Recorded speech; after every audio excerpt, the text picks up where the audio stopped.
just introduce yourself then. My name is Darby Allen. What is it that you do? Pro wrestling. Professional wrestling. And then where are you from, man? I'm from Seattle, but now I live in Atlanta How come? because, wherever the hell my contract for Evolve taken me. So, I'm just So, going everywhere. so when did you start wrestling and why did you start wrestling? I started wrestling like 4 years ago, and I started wrestling because life was pretty fucking boring.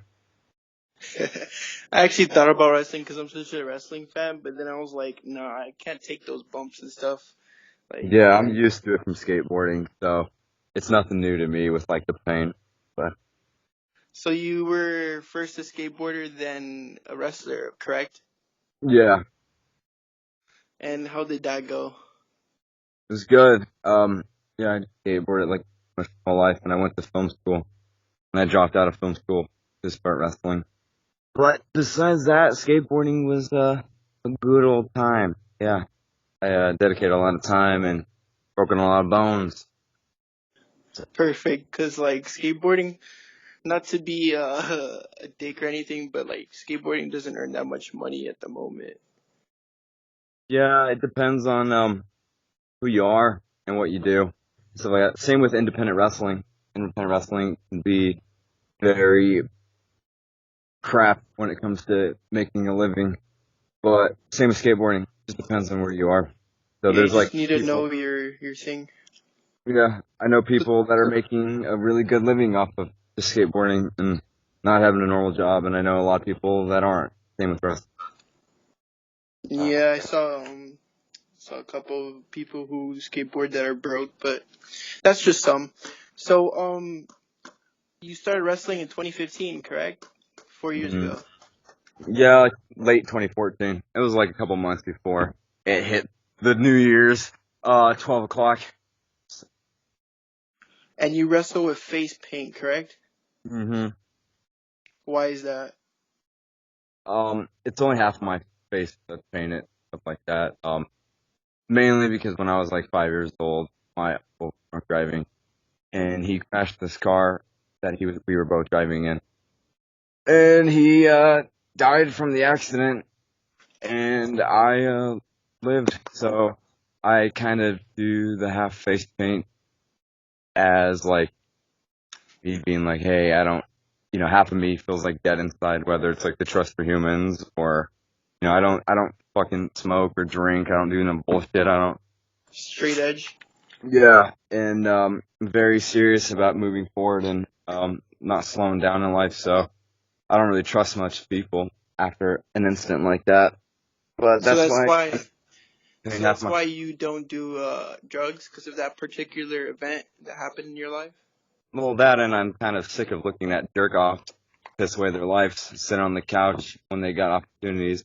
I've seen a lot of like skaters that have had made Oh, many amazing opportunities, just let it slip right through their fingers because, hey, this little green plant gonna control my life, and I'm gonna piss away all these fucking opportunities I got.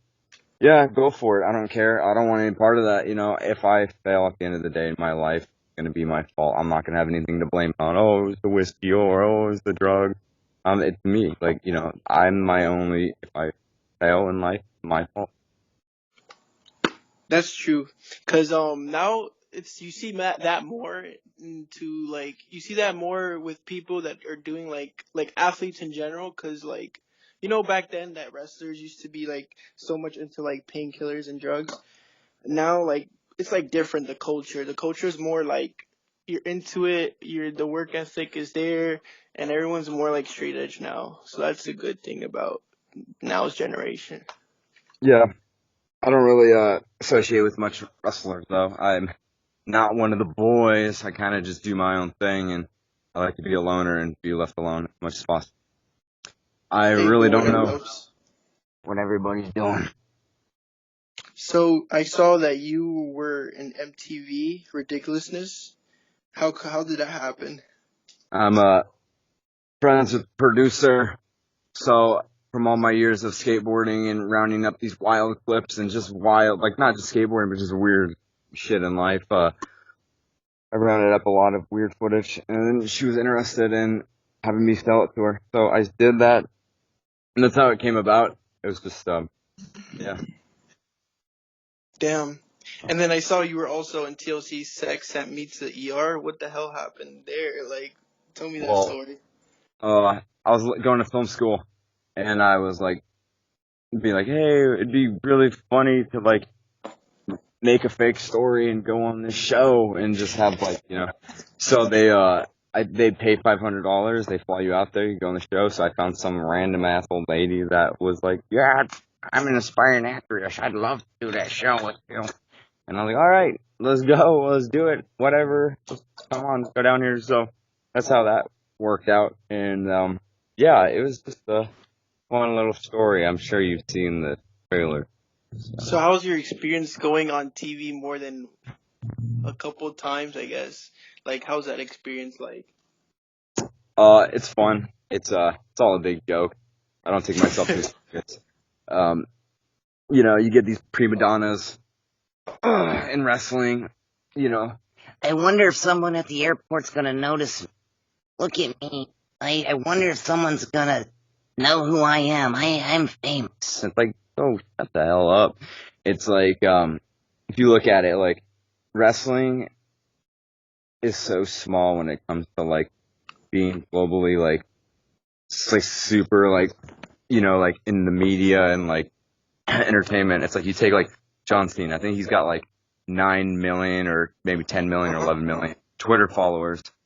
And then you got a guy like Kevin Hart who has, like, I don't know, like 50 million. It's just like these independent wrestling people and just anybody needs to stop taking themselves like so prima donnas. Like, That's true.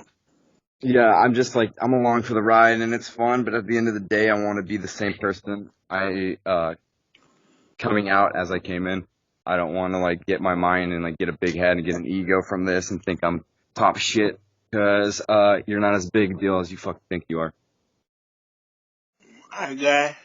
But right now, indie wrestling is basically at its like highest since like a long time ago. It's like one of the most like because of the internet mainly though. Do you think that's true, right? Yeah, definitely. Like, there's a lot of options out there for people, which is awesome that we can, not all have to be fighting for the same goals. There's many opportunities, then it's healthy to see people take advantage of that. I think it's because people now are more interested into like the actual wrestling aspect more as into like back then people used to like a lot of like the TV drama type of wrestling that goes crazy. Now people just like like crazy flips, crazy like submission moves, all those type of action moves and stuff in wrestling. That's what I think it's popular, so that's why people want more of that. Yeah, it's definitely entertaining with, everything going on right now in wrestling. If you take like, you know, I So think like what's you the take, biggest so what's the biggest promotion you've been so far? um, depends on how you rate it. Like, I did Evolve and I did AAA Oh yeah, and you were involved with Velveteen Dream. Can you tell me about that? How did that match go and stuff? uh it was good. It was groovy. I'm always looking for the next challenge in wrestling and to prove myself former. And I think that was kind of like, okay, like let's see what you got, Mr. Darby Allen. And yeah, it was a fun time. I always like the next goal, and tomorrow morning I fly out to Los Angeles for the Battle of Los Los Angeles. Angeles. Yeah, that's pretty dope. I remember when I first started watching indie wrestling, I saw the Battle of Los Angeles, so that was pretty tight because their stuff is pretty cool and lit. I remember I watched it when Marty Scurll won, I think. I'm not too sure. Yeah, it's a couple of years But ago. But yeah, it was a couple of years ago. And then, so how was that? Was that one of the biggest people that you've wrestled so far, Velveteen Dream, or have you wrestled way bigger people than him? uh, Just to let you know, my phone's at 1%, so if it dies, it dies. But, Okay. besides that, I wrestled Red Dragon in a tag match, and that was, awesome. Those people, and, Uh-huh. wrestled Rey Mysterio. I'd say Rey Mysterio is definitely the biggest guy I've wrestled. Yeah, I used to look up to Rey Mysterio. I dressed up as him as in Halloween. I remember a couple years ago when I was like, what, 10 or 11? Yeah, Rey Mysterio is one of the Yeah. icons. By far the So biggest name I've worked. that's awesome. And then what do you see in your future? Wherever the wind takes me. I don't know. I'm down for whatever, dude. You don't Like, have any future goals, like things that you've written that you want to achieve in the next couple of years or something? no, man. I just go with wherever the wind takes me. I don't have any goals like Damn. paperwork, any list. I'm here right now just because, I was like, oh, I'm gonna live in my car and be homeless and just see where it goes, and it's getting me better. Yeah, I don't know, dude. I'm just going wherever it happens. Happen.